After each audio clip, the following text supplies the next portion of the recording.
Baylagan sal erteroq aka, biroq mana bunday qilamiz. Jipni olib, primerdan bunday qilib bir tüyüp olamiz pres jipni. Mitib tüyganiingizdan keyin bunday demek teshigi qolish kerak. Bu yoqda bunday quyruq qoladi. Şu quyruqni pomidor tügidan mitib o'tkazasiz. Pomidordan o'tkazib turib, bundan teshikchiga tig'ib qo'yasiz mitib.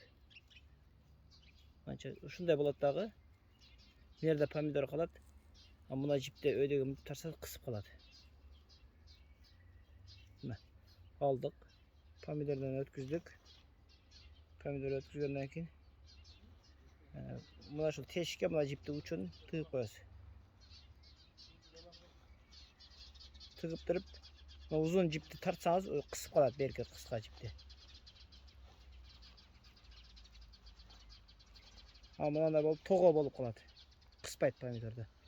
Ana shundan hani videoga ko'tarib qo'yasiz mitib. Keyin o'shaga jipni pomidorga o'rab ketaverasiz keyin. Ba'zi pomidor sal kichikroqda o'sha bunday bo'sh qolish kerak. Keyin bu cho'ng'ayganda bunday jip qisib qolmaydi shunda.